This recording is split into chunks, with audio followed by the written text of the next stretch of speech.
Osiris.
My sweet darling muffin.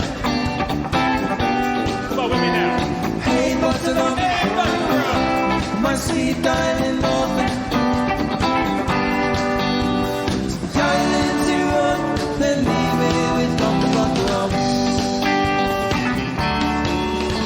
the foreign place. Man. Oh boy. We're live. Just lost Bruce again. I think I'm live. I'm live. Just lost Bruce, so we're going to wait for him to come on back in. But tour closer. Bruce is back. Here we go. Hey, That's just, I don't know what's going on sometimes here with this, you know. It's fine. You know what they say, podcasts like no one's watching or listening. And nobody happened to be at the time. Yeah, well, that's perfect. Yeah. Well, we're starting now. Welcome back, dog. How you doing? Jumbo, my sweet island muffin. Jumbo. Jumbo, yeah. I didn't know we were speaking Padua today, but I'm glad I've been practicing. No, but I'm doing all right. You know, we had a pretty long weekend this weekend in Philadelphia, and sure did. You know, a really big whole last week of winter tour to talk about. A lot of goings on. You know, just even a couple of days ago. So that's for sure. A lot of things to go ahead and talk about. A lot of things to chat about. But first of all, you know, this is the wrap of Goose Winter Tour, an epic winter tour that took them across the country. EJ, you're right. Philly was fire. But I mean, think about leg one. Think about going west, taking the West Coast by storm for the first time ever, headlining, coming back across the U.S. and just closing it out so strong. I think 12 total new songs. Goose Miss Arena show. What's more to love? I don't know, man. I don't know. Other than a sweet island muffin, you know, just other than a delicious sweet island muffin. You know, you're right. Moist, yes. Just kind of melting in your mouth. The flavors just pop. You know, You get that in the islands. They season that. Things differently down there. You know, it's just what you get. So we got a few weeks off till until the guys are back for Asheville and Sweetwater in Atlanta. Hopefully all of them can take a vacation, maybe head to a foreign place, have a nice cold mojito. Who doesn't love mojitos too? Who doesn't love a nice cold mojito? Yeah. Maybe they can really settle much down better than a Long Island, you know? Yeah, of course. A Strong Island iced tea. You know, if it's domestic, I'm not sure I'm into it these days. But you know, it's been great to hear people's thoughts on all this music, the growth of the band. You know, we're excited to see what comes next. And we also want to thank every single one of you for tuning in, giving us all this support, because we have grown exponentially with listeners over the past couple months on the Osiris Network.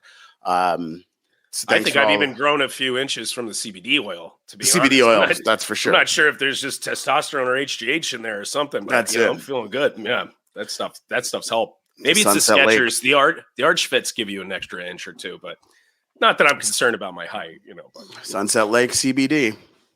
Shout out to the lake. Those guys. Shout out to the lake. All right, so before I get any more spicy today, let's dig into this music. But I do want to also mention Sugar Maple. Sugar Maple's the new Osiris show, first fictional show. Word. Oh, yeah, that's right. That featuring the second most savage person on the network, Fred Savage. Ooh. I imagine I just didn't get any retweets from Osiris this weekend because they were busy preparing for Sugar Maple, but that's all good. So just a quick one, shout out to our homies in the Funky Dogs Brass Band. They released some new music today. Bruce, what are you doing this Thursday? Oh, this Thursday, really excited about coming into the city. Going to go check out Eggy at Mercury Lounge. I guess that's like the St. Patrick's Day show or something, but I think they're headlining that show. Mercury Lounge, really cool. That's where we saw the 2019 Halloween shows from Goose. So like, I'm really excited to go back there and check out Eggy and see them rip that place up. I love those little bar-like venues that you really pack in and get sweaty. Absolutely. You know, it's really cool. Lounge-like, if you will. Much like a lounge. Shout out to John Caruso, our buddy in the chat. Congratulations on the new job. Ooh, Raleigh. golf clap. I don't know if you're real. Okay, so let's start out with Detroit. 8 Mile. Royal Oak. Excellent Mixler stream. I don't know how they pulled that off, but that was one of the best Mixlers I've ever heard.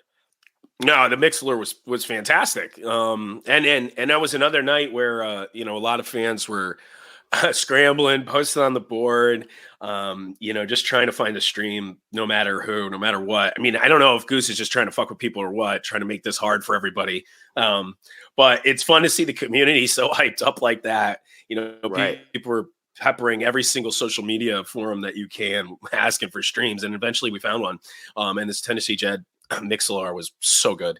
We really appreciate it here, so we can actually have a show on these days. So thanks to everybody who always works the streams out. I really, really appreciate it. I do wonder, like, if it's hard for the band to kind of figure out which shows are worth it for them to stream. But judging by how many people were tuning into fan-led streams, whether it was a video on Facebook or whatever, or if, as Nick says, the Wi-Fi didn't check out, it'll be interesting to see, like, as things continue, whether or not they're going to start working towards every night. I don't know. Wi-Fi is still surprisingly bad in 2022. In 2022, absolutely. It's almost like we're okay. Never mind. I'm not even going to do it. So Royal Oak, Michigan, 3-9. Starting out with Born. So Born's has already evolved since the song was premiered this year. What really stuck out to me, we get the normal song structure. We get to get our indie groove feel out. And then, like, they dove into this jam that really, really started to bounce into what was similar to 2001 jam. Right. Like a dancey jam. They seem to be able to get into, something like you would maybe expect to hear out of one of those faster Echoes or, maybe an Arcadia where it's kind of boppy and, you start bopping your head, start dancing around a little bit. And once they get in the jam section, and they end up doing that like every time with Born. Yep. It seems like, Absolutely. you get this really ambient sort of theatrical singing in the beginning. And you get into that indie space, like you'd mentioned. And then, they break into these dance jams. And this one was so very reminiscent of 2001. And it was hot. I mean, geez, right away, they sounded sharp as a band. Born sounded great. And this jam sounded great, man. And picking up the energy right away. Definitely. So Born into SOS right there, like seamless transition. Why not dive right in? I like an early show SOS. Yeah, as do I. And it just kind of was a sign early on too, coming out of that Born, that these guys were, coming. They wanted to play the heavy hitters, and they wanted to keep a certain level of energy and a certain vibe going, which SOS did perfectly well. It was like SOS wasn't jammed out like crazy, but it was, again, really sharp. Rick sounded excellent. You could tell he was on fire already tonight, and he shredded this SOS. So I have in the notes my jealousy was mounting at this point. It was. Had a lot of friends out at the Michigan show. I know better. I know not to miss Midwestern shows from Goose. They just favor that now to the Northeast, I guess. Definitely. But so, it was a bad idea not to make these shows, but I was feeling it at that point. Definitely. And I think there's a good point in the chat here from Adam Renter, better than whoever said Coach smokes mids. We all knew that was true for years. Born and drip field are important because the jam progressions have the potential to trigger meditation responses in people in attendance on the chance to let go. I think that point is very important. And that was something also that Stephen Hayden, shout out to Stephen Hayden, maybe a future guest, raised in the article about Goose being the next great American jam band, whatever. Say what you want to say about the headline. It was a great article. And Steve Hayden's good at dissecting lots of different types of music, but he really dug into just how meditative this music can become, just how a song can become a mantra and how it can become so exploratory. And so I think that's what we're starting to see is so incredibly special about this derivative ham blend that we're all following around, is that not only is the song structure really incredible, really good lyrics, really good accent on those lyrics. Really good authentic island accent. It's like comes off so authentic. Take me back, I feel like I'm sipping on a mojito now. Just should have seen these guys at Playing in the Sand. Yeah, I know, right? That's their home turf is the sand. You know, cancel Mais Canada. So, I think but what we're seeing here is these songs are catching on. Pop sensibility, but also we're digging into some good music. Maybe it peaks a little bit too much for you. Maybe they're not ready to let the jams grow. All I know is that 2 years ago, the band did not sound like this. And we're going to talk a little bit more about this later when we talk about Factory Fiction from Saturday. But one thing that I hadn't really ever heard from Rick before was just being so insightful about how this band has grown and being patient in the jams. So hopefully all you listeners out there can continue to be patient as this band that has only been around for less than 8 years continues to grow. I agree, Jonathan. Jam band's derogatory term. We only go by indie groove here. Yeah. Did he just say psych pop? Did you say the J word? Yeah. Oh my goodness. Oh boy, we are only on for the third song of the first show of last week. All right, we are going to keep moving. So glad I'm going back to therapy today. So, first set, Life on the Shelf. Oh, speaking of therapy, yes, therapeutic song. There it is. Quick little 5 minutes gave everybody a chance to breathe. I won't make the Elf on the Shelf joke this week. Before, what I'm not sure is the greatest Rosewood Heart, but certainly a great Rosewood Heart. Well, at that time, I was very sure. I was sure of this Rosewood Heart, and I mean, if you check the tweet history on Great Beyond or my account or potentially Greg's account, I don't even know where I'm tweeting from half the time these days. They want us to tweet. We're going to tweet. Hey, we want us to tweet. So I tweeted that the Rosewood Heart was, chef's kiss. It was. I mean, it had nothing to do with the Keith Blunt from Sunset Lake or the Reasonably Sized Dab before that. But I knew, again, you're listening to this show, and even with the Life on the Shelf, you can just hear how they're playing.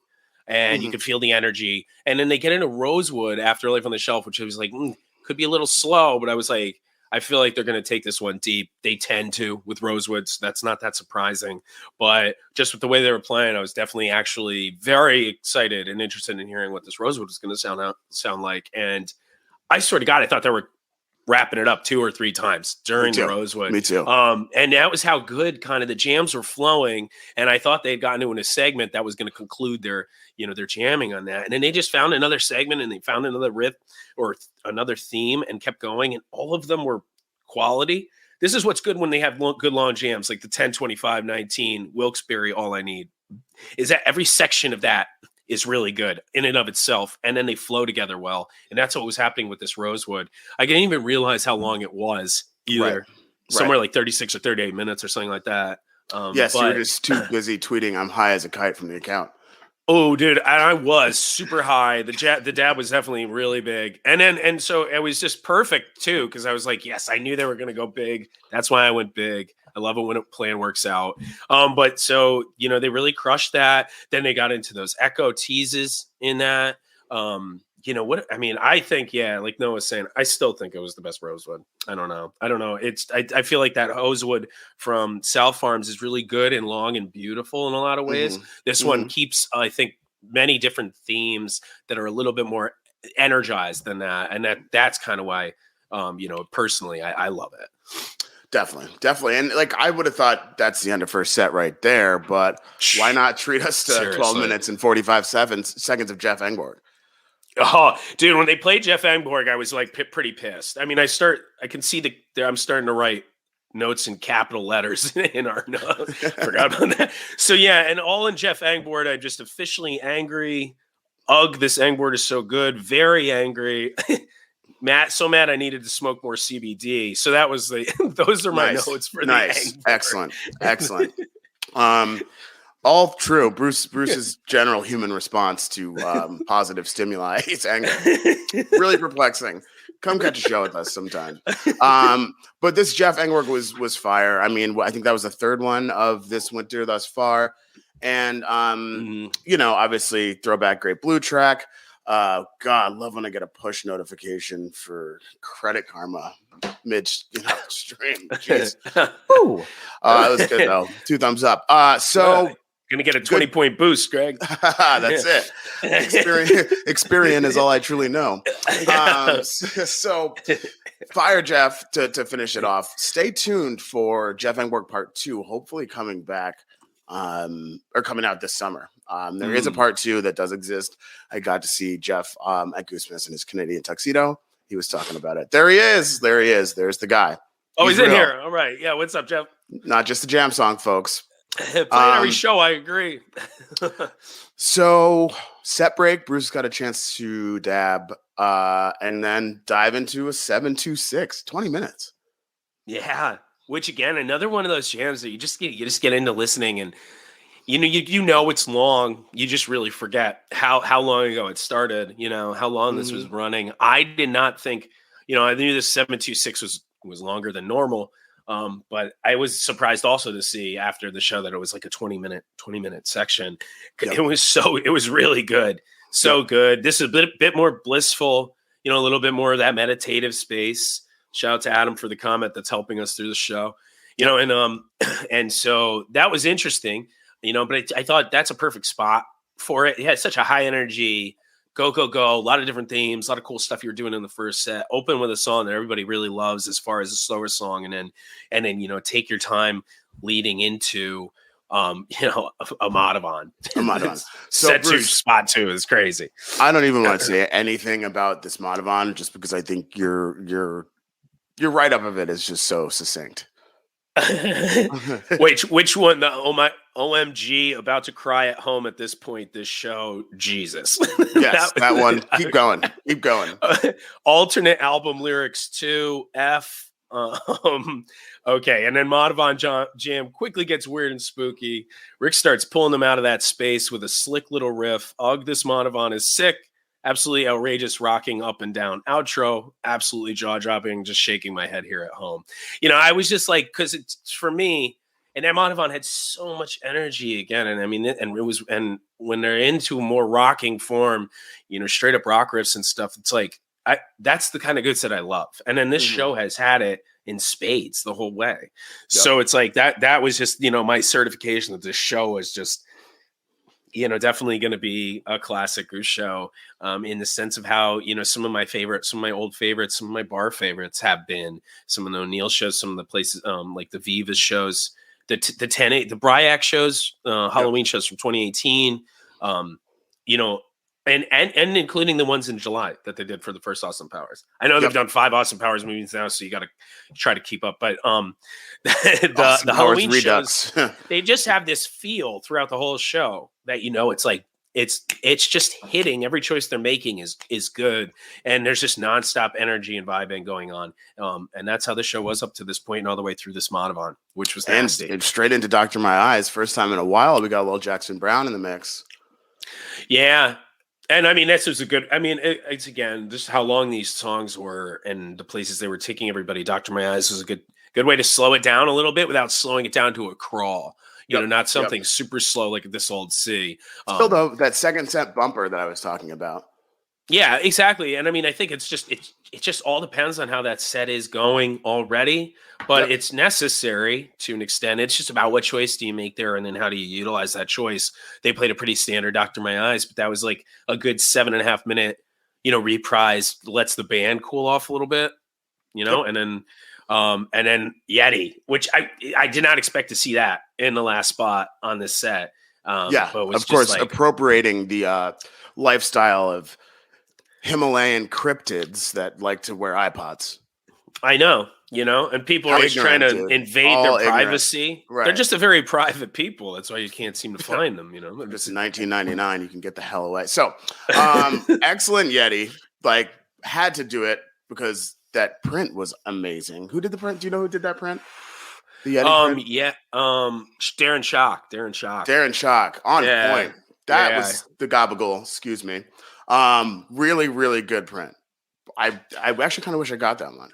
I really love the image, and obviously I don't buy prints for shows that I'm not at. But I thought the image was really cool. Something very different that you're going to see. And it's a print that's kind of agnostic of the shows to an extent.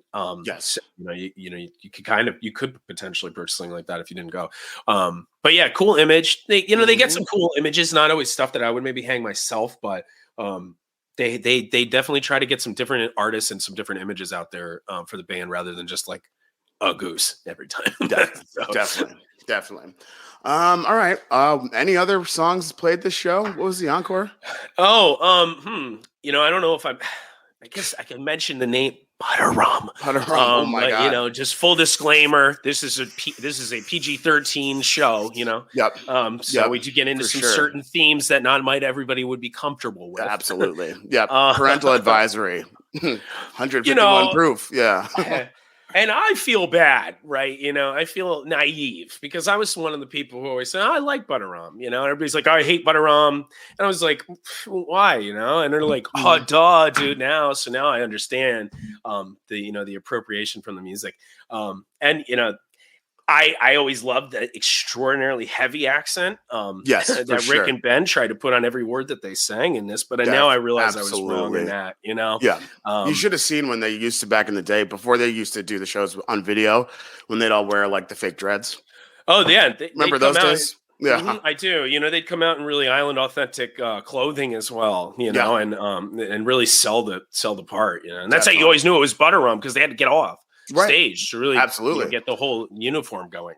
Rick, remember when Rick asked me to borrow my dashiki and I was like, wrong continent, bro. All right, so anyway, let's keep it going because we got a lot more to talk about. So Cleveland, Ohio, night 2, or not night 2, the next day. It felt like night 2. Still feels like night 2. Cleveland, Ohio. This show was incredible as well. Who'd they run into at the Rock and Roll Hall of Fame? Billy Strings. Oh, Billy Strings. Best in the Jerry exhibit, of course. Yes, this clearly just had to happen there. It was very coincidental, as we all know, extremely coincidental. But yeah, Billy had a bus call that day after we talked about this a little bit at the shows on this weekend. But bus call with the band at 4, and being the professional that he is, he left. It would be, it was fortuitous that they did bump into each other because it would be very cool if they did get to do something together. I would much prefer in the future, something a little bit planned, and maybe they get 3 songs in. Or he comes out for a full set or something like that, and then they can really go to town. Give him an electric and really go to town on some things. I think could be very fucking cool. So hopefully that does come to pass one of these days. But both the band and Billy are just so busy and have so much going on. That it made sense that he just booked it to his show. Sarah, the epic kiss between Billy and Rick didn't happen. Can't confirm. Can't confirm that at all. Rick kind of cracked a smile when we asked, a little smirk. So,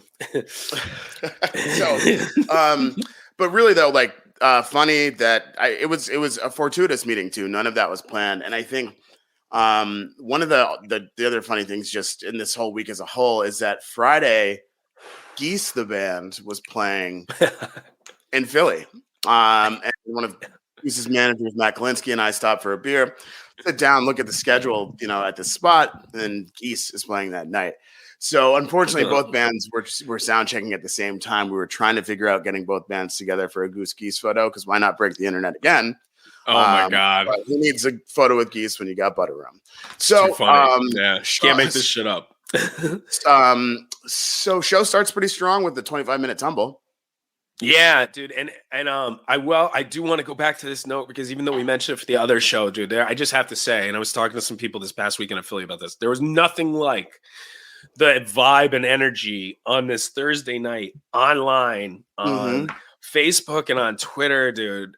People were buzzing like crazy, and again trying to get a stream going. Yeah. And no one could find a streamer, not even a MixLR.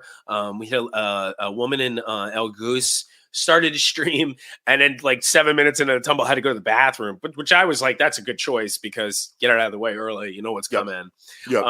So yeah, you know, it was really funny. So everybody's still trying to kind of find these streams during all of this, and luckily she was streaming, so I did get to catch some of this tumble, and even enough to say what a tumble already in the notes, you know. And then that was around the time where somebody on the low, shout out to our good friend Byron, who always hooks me up with the streams. I need that, so shout out there. But hooked me up with the Twitch stream, All the Whales in Me or something like that account, and it was such an amazing quality stream, both from the video and audio. They were right up front, so it caught the rest of the tumble on that, and it was really incredible.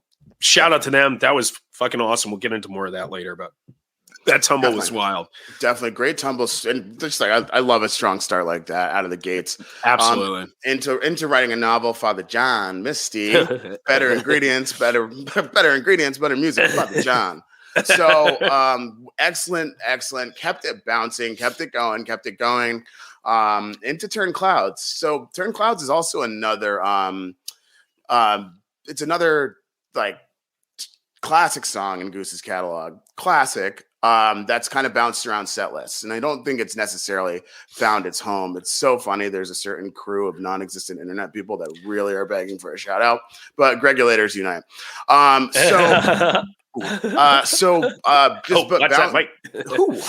mic. Bouncing into it's bouncing right into Turn Clouds. Like it hasn't found its exact spot in the Goose set list, but I like it anywhere. Let us know in the chat. Where you like your Turn Clouds most?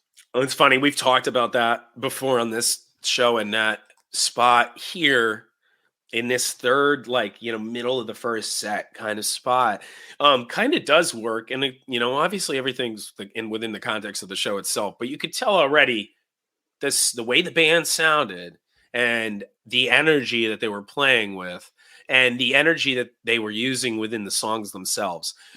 This Turn Clouds fit right in really nicely. It almost gives you like a little bit of a chill part to sing, but it's just you keep riding that same sort of energy. You keep dancing. And then Peter sounded great on this one, you know, so you had a lot of upbeat piano stuff going on, whatever he does, slapping the keys. And then now you finally get a slowdown, but it's with a song like Bob done that, you know, slows it down in a way, but you know what's coming with the solo from that every time. Absolutely. You know what? This is a pretty interesting stat right here. Adam Kessler 0 for 14 on Turn Clouds. You believe that? Wow. I was going to say before, Adam, that's one that they play that's never really dropped out of regularity. It's always been around every 3, 4, 5 shows. It's always coming out, you know, and that's been that way for years. So it's pretty crazy. Wow. I also like Turn Clouds Encores. Keith, I think it's Keith's over 9 too. Wow. Oh, this is wild. I'm stunned to see that. I wouldn't have thought anybody 10 shows. I would have thought you would have at least had to see Turn Clouds twice, to be honest. Right. So gotta come to more shows. That's it. Amy's right. Turn Clouds. That's it. Turn Clouds. Greg, we're looking forward to that. All of us Turn Clouds cover. Make it happen. So Turn Clouds, why not get a little bit? Whoa, everybody, like everyone's missing Turn Clouds here. That's crazy, dude. Nobody getting turned at a Goose show. Hey, Nas, missed you this weekend. Saw you on the rail. Amber 0 for 12. Amber, you probably just missed it because someone was chomping behind you. Yeah. You might have heard. They might have played it. Yeah, they might have played. You never know. So, Turn Clouds. Excellent. Bob Don follow-up. Why not bring the energy a little bit higher? Right. Robert Donald. Then he brings it in the solo. You know, so you get a little comp part while he's singing. He brings it up in the solo, and then Rockdale in a really good spot for me, in my opinion. Rockdale. And that Rockdale went deep too. 25 minutes. 25 minutes. You know, it gets into some low-end, thick slow funk, which I really like that note. And then I put very thick, which so just goes to show. And then coming out of the thick, Yeah, thick, thick. Another thick jam, huh? yeah, thick and creamy. Double C. And then you get Getty, dude. See, this is the great thing about this Twitch stream. And people are starting to find out about this Twitch stream, by the way, at this point. But you don't make too much noise. Really had a good sense of what Getty was doing behind the band on the lights, maybe not from the up tops because it was right up front. But he did this really cool, like once the jam gets out of this dancier space, starts getting more spooky, again, that meditative trancier space, a little bit more of an indie vibe from the riffs that he's playing. Getty was doing these really cool, smoky changing colors behind Rick and the rest of the band. I mean, and the thing about Getty is he's just able to do like anything. He's exploring his boundaries. He really is, dude. It's not just strobes and cool movement and beams and all that stuff. Laser nets are great. I mean, yeah, he does. He's been doing cool stuff with netting, with the horizontal lights and the vertical lights coming across too. You can see on some cool photos of this stuff. So just wild. And then this Rockdale, you just heard such an excellent show the night before. And they're playing some songs that they play a lot, and they're playing big versions of them. And then you get to this Rockdale, and you're like, yeah, they've been playing Rockdale a lot since it started to come out relatively regularly. They've had a lot of good versions of it. Can they get a better one? And this one is just nasty from front to back. Absolutely. Again, lots of different themes. You get from blissful to spooky and more proggy. Then it sounded like Peter was on a xylophone with some kind of effect he was doing. It was really fucking cool. And then they just go off at the end of Rockdale. I mean, this Rockdale is just classic. And I think now, again, something I tweeted about early, but other people too, you still see it today. I saw Neil Landry tweet just earlier about how good that Rockdale was. And it's really probably got to be the best Rockdale that they played up to this point. Absolutely. I would agree. Agree. What do they call it? Hasty takes? What is it, Ryan? Yeah, I mean, I don't know about that too, because most of the time my hasty takes have been takes that I haven't changed in my mind. No, I'm not ever wrong. Yeah, I will. The one time I was wrong was about butter rum, and I'm trying to learn from my mistakes there. You're right. So luckily this is our last live until the guys are back on the road. Bruce and I will be listening, learning, and reading, so we can really get a new perspective on butter rum. Set to Echo Varose opener, 18 minutes. A lot of talk about Echo. A lot of talk about Echo. Yep. Another really good one, man. And it's another long jam that I've preached on this show before. I preached it to people my entire life that I just don't care about a long jam, because I really haven't. Long boring jams are something I've always disliked in jam shows. So, and I find that there are a lot of boring ones. And these are ones that just, by whether they're changing the themes or whether it's just the pacing of the jam itself. I love that they lock into themes on long jams and stay there for a while. I want you lock into something good that everybody's grooving to or everybody's vibing to, and then stick with it for a little while. I love that about them. I love that about when the Biscuits do that. Sorry if you don't. But so that's, one of the things I loved about this Echo. And also, I don't know what's more appropriate. Maybe the people in the chat might know, fast echo or funk echo. I've seen people calling it funk echo more now. Right. But either way, they're just crushing this new style of echo. All I know is I'm happy they're moving away from reggae echo. Gosh, imagine. Seamless transition into the Mist. Bruce, you love a good second set Mist, don't you? Oh God, dude, always love the second set Mist. Ben's drumming was nasty on this one as well, and the whole band seemed to be firing on all cylinders these shows. But this one gets into this really cool heavy bass beat in the end. I just, after the rock, from Rockdale to the Echo to then this, I was just again just shaking my head like, why did I go out to the Midwest? Just, I don't know. And I have to say one thing about not having band produced streams for these specific shows is listening to the Mixlers and literally just kind of getting to experience it from the crowd.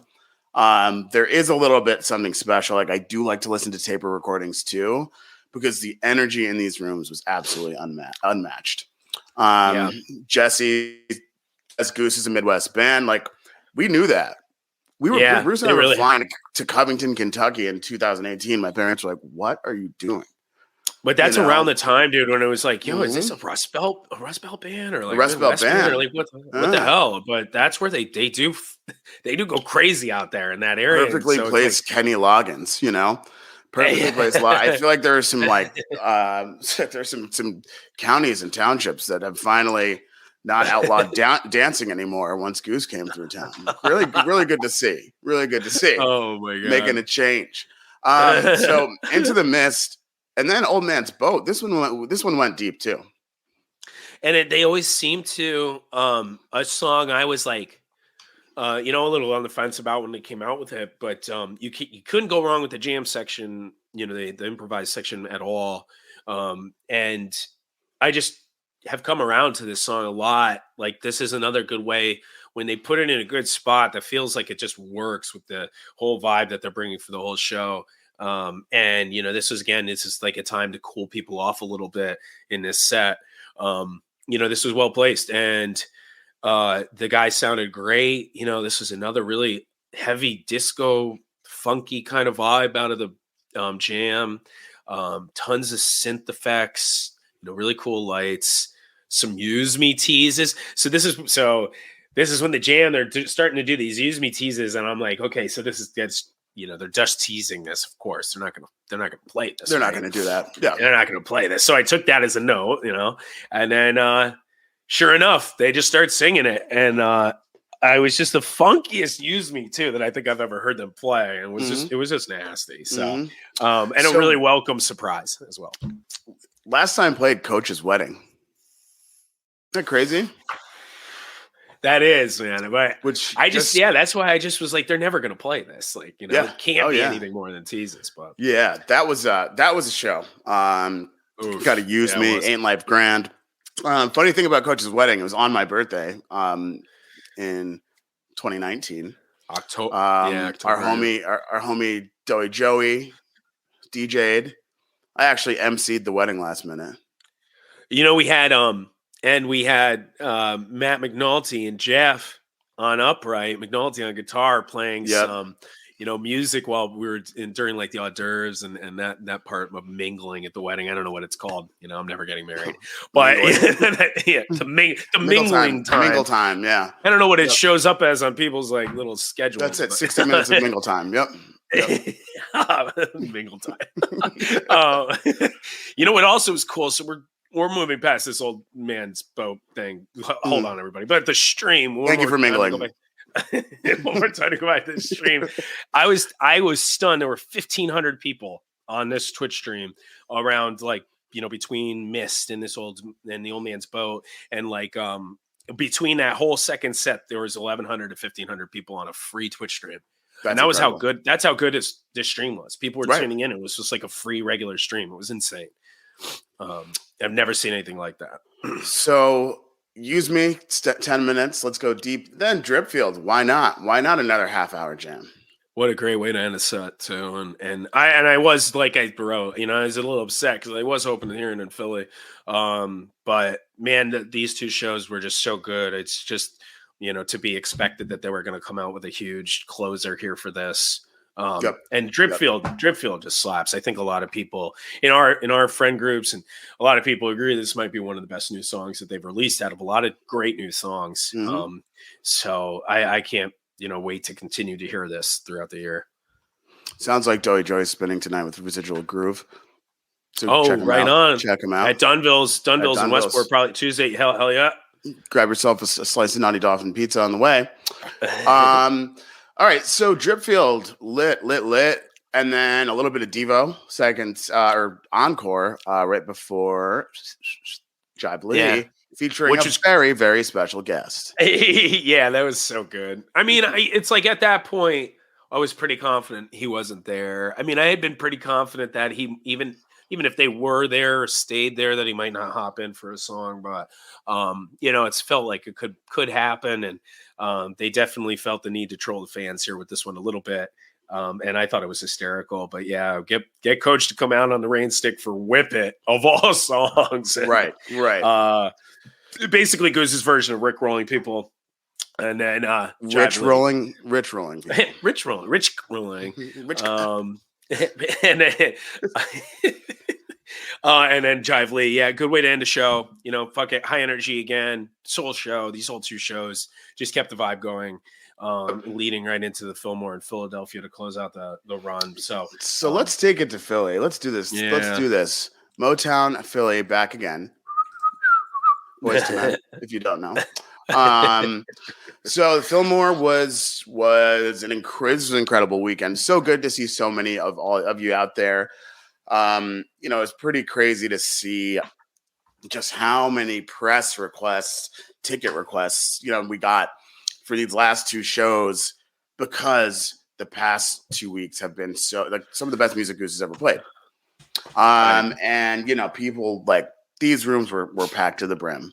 I probably sweat off 5 pounds, much needed, in there. But, spent a lot of time on the Jersey Turnpike, on the Turnpike. The fucking Turnpike. The Turnpike. I forgot about that. It took me 5 hours to get to Philly on Friday. That's right. I was mad about that. Awesome. Biden was in town allegedly, so that's but the traffic was so bad. I don't know, but we got there. We did, and we were positive. I was absolutely pulsating with love and light. Yes, absolutely. Yes, you were. It's pulsating. Unlike I usually pulsate. So, okay, so we had a show that we saw, and of course, coming out strong, opening with a drive. Drive's a pretty good opener. And this was a big one too. Mm-hmm. Looking at this, it looks about 22 minutes. Yep. So they just played a really excellent drive. Not all that long ago, last week somewhere, I forget. If anybody remembers, let me know. But I thought it was a really, really good drive. And they played drive a lot, just to some extent. So it's hard to play a standout one. I was a little surprised they were coming with drive, but it was really good. And they were still, you could tell they were still feeling some of the energy and vibe from the Midwest. Yep. Absolutely. I'm sorry, got a little bit of a sore throat after this weekend. DC driving right now. Yeah. Oh yeah. Got an earthling flu. Well, I've got a mild wood flu. It's not COVID though. Took my test this morning, so that's great. Okay, so post drive, Earthling or Alien. Earthling I think has become what it is, unless of course. Yeah, I don't know. People are really people are super critical of the song for some reason, and I just don't get it per se. And when you want a band to have a variety of songs, this certainly fits in their catalog in a place and time. Yep. And so I think it's kind of good in the first set like this, and I like the fact that they've, I never had a problem with the call out sections. I thought those were fun and funny, but they've taken those kind of out of the mix, and they've gotten some very cool jams out of this now, and some very cool versions of ERA when they're not doing that. So, I like it, and they kept this one, however, relatively, on the shorter end for what they do with these, to about 13 minutes. It was a really good one. And then Indian River, which I would... Nobody bats an eye at that name, huh? I mean, Indian River, Redbird, we seem to let the band get away with a lot. Who's giving these guys so much slack? I'm not. I shouldn't be. Is it me? Again, but I'm learning. We're learning. Indian River, I was really expecting a Welcome to Delta out of that. They've been playing it now a lot. And of course, now that I'm at this show, they do not. Yep. But, you never go wrong hearing the OG Indian River. I'll always love that song. They really accent the lyrics well on that song as well. And then Time to Flee, a big Time to Flee. Another one that I was questioning, because just like Drive, you've been playing this a bunch, hard to have one that's another spectacular standout one. Yep. But they managed to do that with this Time to Flee too. Another really good Time to Flee. So yeah, that was a good flee. And unfortunately, I didn't really get to internalize it that much. I actually dropped my phone. The back of my phone case fell off from the balcony, and I had to walk through the floor to get it. Ooh, okay. Yeah. So that was cool, but it was I heard it was pretty good. Just making the way through that crowd, I was like, damn, there's a lot of people here. Yeah, that place was packed. Fillmore was rocking. Into a jive one where I got back upstairs in time, and that jive one was hot. Yeah, hot and really unexpected for me in that place coming out of Time to Flee, but a really good spot for it. Yeah, they ripped that, and then so now you're getting the energy back up from the beginning of Indian River. You get the Time to Flee. That's a little slower first. Great jam, Jive 1, and then capping it off with Sinner Man. I thought really made this set. You know Yep. what it was like. I felt like they kept getting better with the set as it was going on, and I love this. I love their cover of Sinner Man. Such an excellent addition to this catalog. So and I'm happy they waited on debuting it. You know, Nina Simone, the audacity. But I think it can, you know, Sinnerman can live in a small room, it can live in a big room, but massive sound. Yeah. We don't do enough here. It's like, let's give a shout out to Ben Atkin and Jeff Arevalo for being so locked in. Oh yeah, dude. This, and you could hear, you know, I know I've always thought this was bullshit. I'm sorry, but you could very well hear Jeff in Fillmore. And I don't know if it was just where our positioning was. You know, obviously rooms like that, sound is always different. It's just one big square. So you could be under the rectangular balconies or whatever in the back of the bar. So sound's going to be different. But from my vantage point, you could hear Jeff super clearly. And in those cases, you can really hear the times where him and Ben are complimenting one another when they're locking in. And, you know, when Jeff is really giving Ben a foundation to work with in some cases. So, yeah, definitely shout out to those two guys who were really on fire for this whole week. Yep. And I think, like, one more thing on that. People don't realize how good Jeff is on drums, like beyond just hand drums. He's such a good drummer on the kit, you know? So like listen to a Jive 2 and really, really like listen with a critical ear, not just, you know, hopping on Twitter trends or anything. But obviously Gong Gang was in the building. Not as much gong work this weekend from Jeff as I probably would have liked, but yeah, there were some highlights. This isn't all about me. You know, I like to have a collective experience with people. Some things you like, some things you don't. Oh, well. Yeah. Set 2, pancakes. Well. Oh, well. Pancakes. Pancakes, big one. Big pancakes. Yep.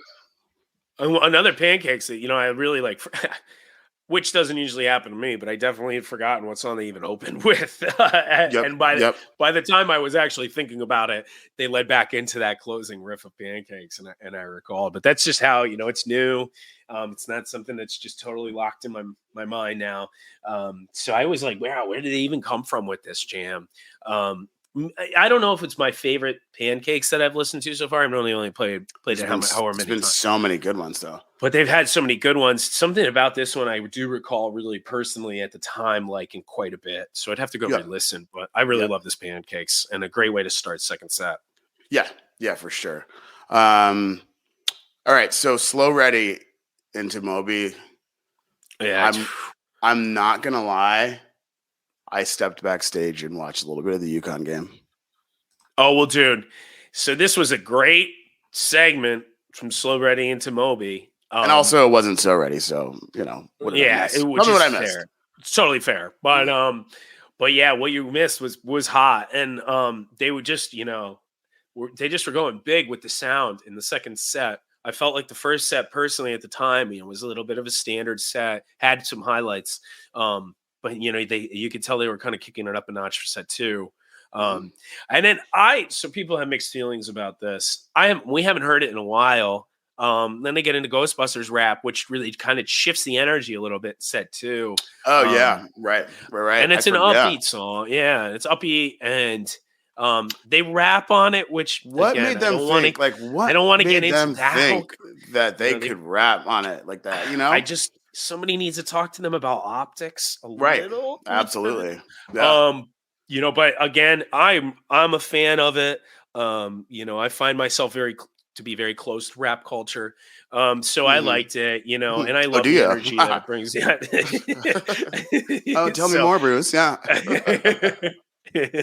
So I always thought it was a welcome place, and I really thought it popped too. I thought this was a better one that they've played as well. And I understand, right? Like it's Ghostbusters, okay? Like I get it, but we can have fun.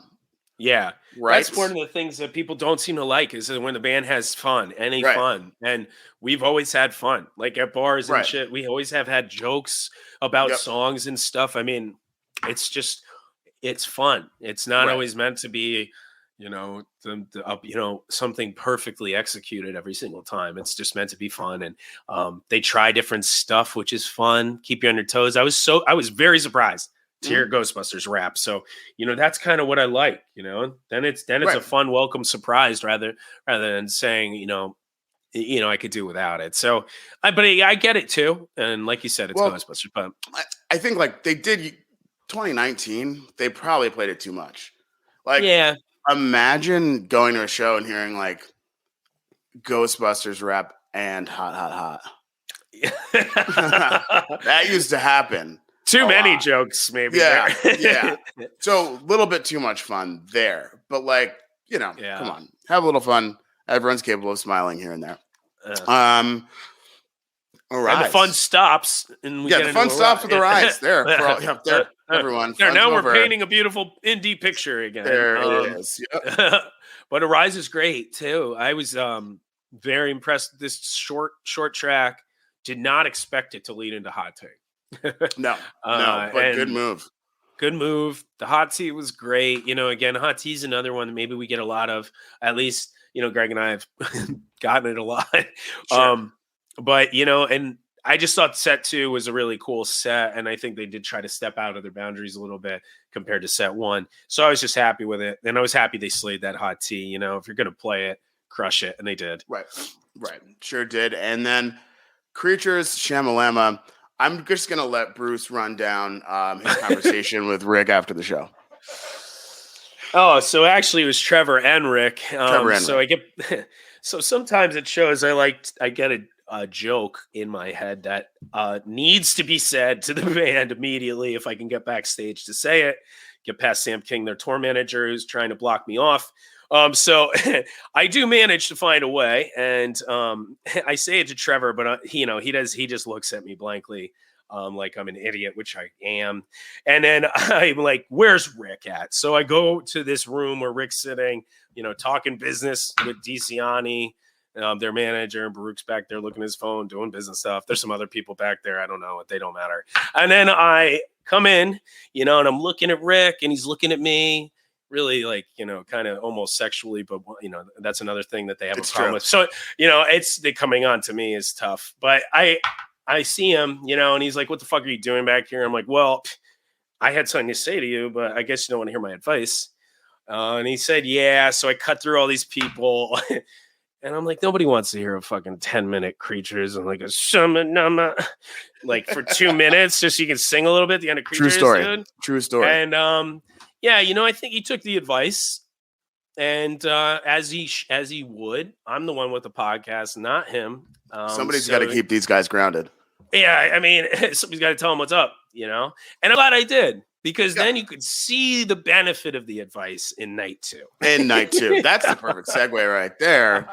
Night 2, they all lost sleep over Bruce's comment, and they came out with 24-minute All I Need. And I knew, and I was like, you know what? This is why I coached them. Yes. I need to talk to them about optics. Obviously, we've talked about that, but this is why I coached them. We'll be holding a month-long seminar until they're back on the road. And Greg and I have talked about All I Need being, we've had as much as we need of All I Need, but to open up with this one in this way, I can't knock it. They knocked this one out of the park completely, and then into California Magic. Yeah. Okay. So we owe night 2 to Bruce. Thank you, Kathleen Knight. Yeah, I do expect that everybody should treat me like that. Okay. So first things. All right. I won't hit on All I Need as much. That was very powerful. California Magic too. Like, I can't even say I don't even know if I can say standard. It wasn't even standard. Like, it's like this song is so new, but it sounds so good already. I know. And it fits so helpfully after this huge All I Need. Mm-hmm. And it has a good vibe to it and good energy. I mean, again, that's what a lot of these new songs just help them carry these vibes that they want to carry through an entire performance. Right. and this is a good one. And then into another new one, Dr. Darkness, which is kind of The Bruce Robinson story. Too many prescriptions for CBD. And so, that was a really good one, Dr. Darkness, because the CBD helps you sleep. And it was just a good choice, again, keeping the vibe and the flow going, but then into a Redbird and 3 new songs after All I Need, which they've been playing for so long. Pretty incredible, right? It's pretty incredible that people are talking about just how good this first set was, and it's 3 consecutive new songs. Doesn't happen that much, when you're really just kind of working on new stuff.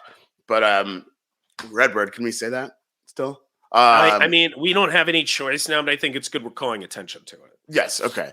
Ted Bird, that works. Ted Bird. Regardless, apologies to the Freds out there. So Redbird, I mean, this was it. Like that was what I was there for. Bruce, I'm so thankful to you for talking to them the night before the way that you did. I appreciate that, Greg and Kathleen, and I do expect the same thanks from everybody on Goose and Facebook world. Maybe they'll tag you in posts. Please take pity on me. So, you can tell there's a little bit of a different vibe and energy from these guys. They know they're closing out towards their last show. They're bringing it. And I was really happy with that first set too, with a lot of new songs that I'm still trying to feel out for myself. And, Redbird really impressed me more than it even did at Goosemas on this night. And then so we get into set 2 and we get another new one with Hunger Sight, which they had only played at Goosemas. Almost and 20 minutes too. Yeah, dude. Hunger Sight was a highlight. And it's like, I was like, somebody was like, what song is this? And I'm like, I don't know. And then it was like, oh, it must be Hunger Sight because I have no idea what else it could be. It carries that. It kind of has that drip field, little bit of the same pacing to me as the drip field. So, that connection in the album, which is going to be cool to hear through those first 3 songs. But it was fantastic. I'm loving Hunger Sight too. Although I do complain about being their publicist and not knowing anything about the band, I did get to listen to the album. The album's been done since April or May of last year. They've been sitting on this album for a while, and so I remember hearing Hunger Sight for the first time last summer and saying, like, this is their arena song.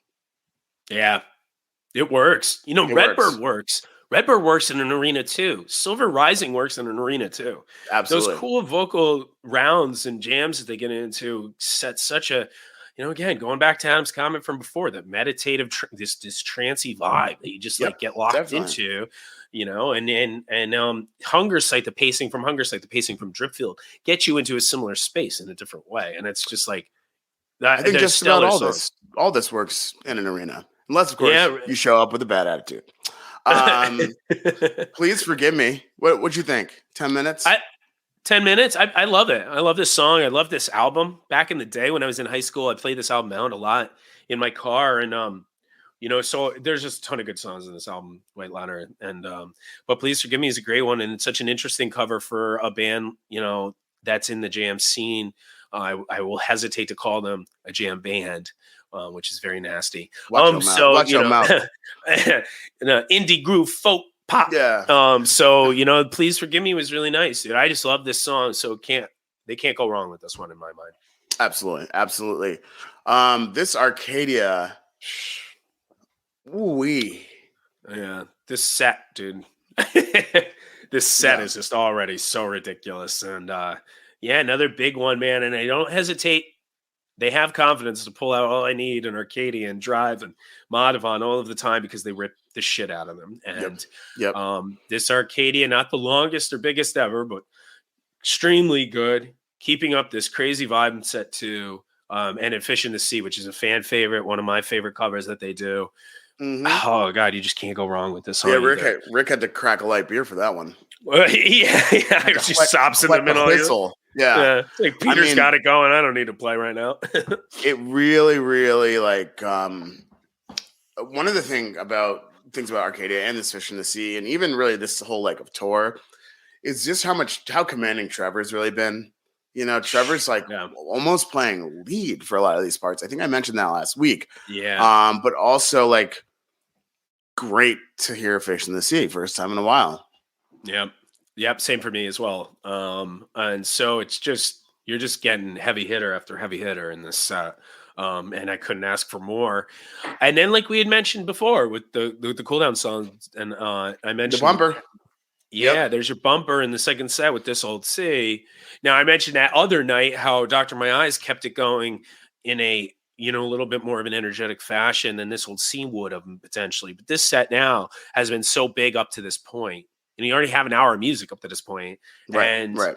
So you get into This Old Sea, which really was a much needed at this time. I think big cool off, and then as soon as they get through the vocals. The jam, you can already tell they're just like locked into a foundation for this jam. They're going to take This Old Sea for a ride. And I wasn't. They did that one at Floyd Fest, and I do think it was very cool. The first really long This Old Sea that they jammed out. I think I like the one at Fred more, but it's like I wasn't that into that one, to be honest. And this one I was like, okay, so let's see where they go at this one. And this one I think I liked a lot more. Mm-hmm. Definitely. I don't know why I have some really I have some holes in my working memory from this weekend, but I certainly was lucid for Factory Fiction. That's okay. I've been lying about most of this stuff, just trying to keep the show going. We weren't even there. So Factory Fiction. Okay. I was trying to explain this to Rick after, but I don't think my speech was nearly as cogent as it is now. So Factory Fiction. We used to hear Factory Fiction back in the Basuto days, before Rick was a singer, when Matt Campbell would sing. Factory Fiction took on this amount of lore in the Goose community, which I love and appreciate. People have been chasing Factory Fiction for so long. It's a great song. It is such a great song. But go Factory Fiction on Saturday, first of all, I think. Goat Factory Fiction, but I also think this Factory Fiction lived up to the lore of what people in this fan base have thought it was. And I haven't heard one that was as energetic and slapping town since they were playing tiny Mexican restaurants wearing Bobby jorts in 2011. And I'm not saying that they used to play it better back then. I'm just saying there was a certain energy that I haven't felt watching these guys play in a very, very long time. And it was very, very special. And you mentioned that after the show that night. You mentioned and Rick was like, what are you talking about? We're way better than we used to be. I was like, all right, whatever. Okay. Yeah, sorry, dude. Cool, Rick. Talk to you after next tour. He was still a little burned by my advice from the night before. Burnt clouds. A little acid rain coming from those clouds. So, double entendre. Nice. So literally, dude, that factory was sick, and I did get what you were saying when you mentioned it to me after. I didn't notice it so much at the time, but did notice how good it was. But yeah, that's another song that talking about arena rock, man, and arena songs, dude. That absolutely bring down the house in an arena, and now again because they make such a full sound and these big atmospheres out of these songs, like we've been talking about with a lot of them these days. That 5-piece band makes a lot of noise and can really, really fill out an entire venue with sound. So this is another one that could show you that and showed you why I need to give advice to the band, because otherwise they might not have played a 23-minute factory to close out this set.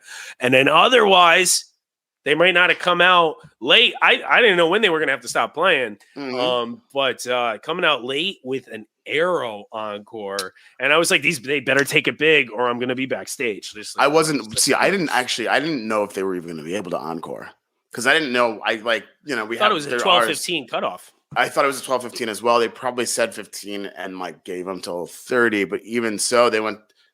Set 2 was almost 2 hours. An hour 42. So to come back out at 12:16, I thought maybe they'd play a 15-minute Arrow max. But why not dive in? I mean, at this, I I'm still processing. I think still downloading. But tell us in the chat what you thought about that arrow. I want to hear some people's thoughts. I thought that was really real special.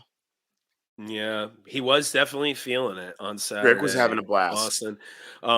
And when he's in those moods, and I could tell on some of the streams from the last 2 weeks, his hair is real long. He hasn't shaved. He's just like shaking his head around a lot up there, and he's just loose, man. And when he's loose like that, the whole band is there.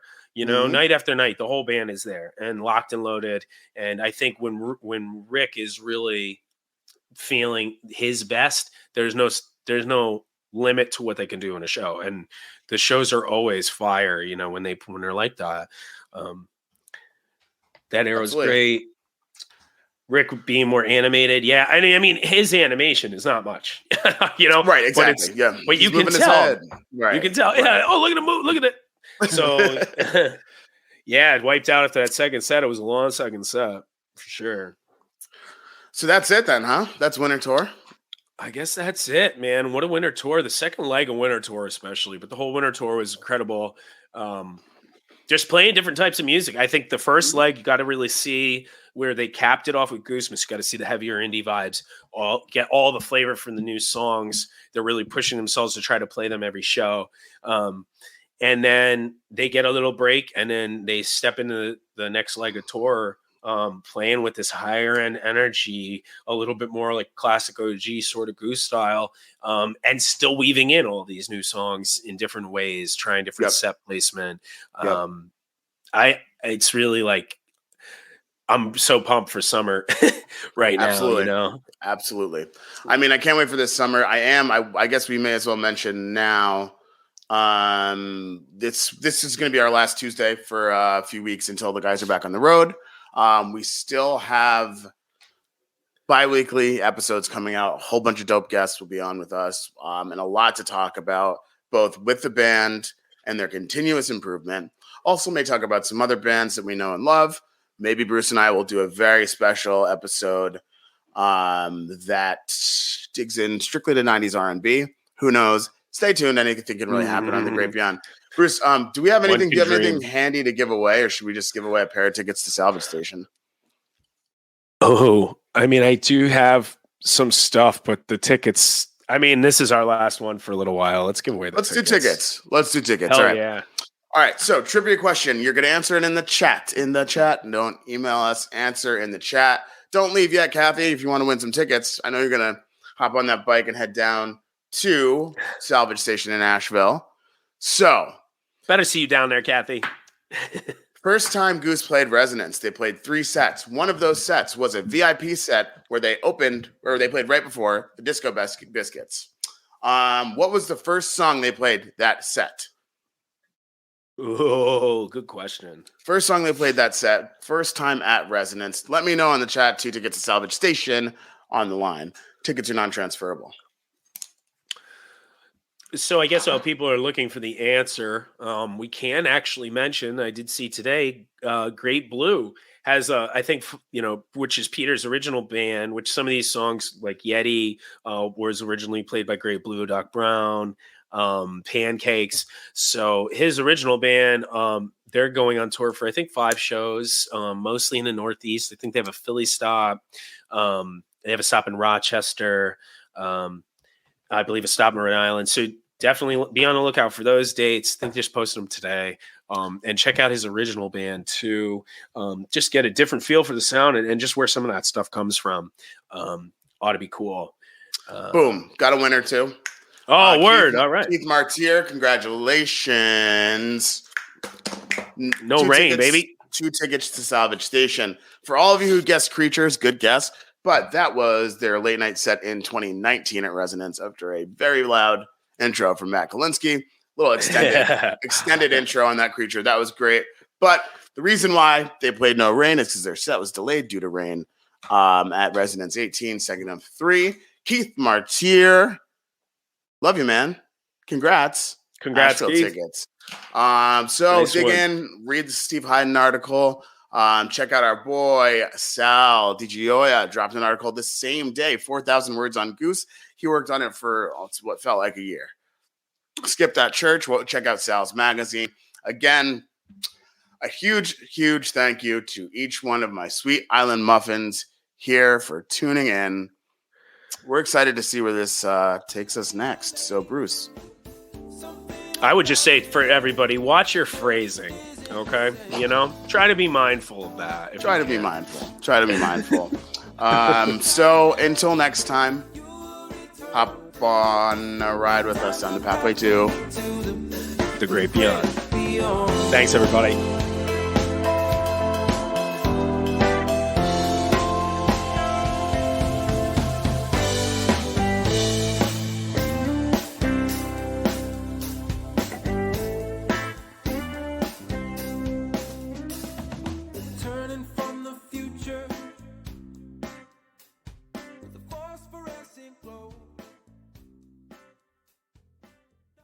Osiris.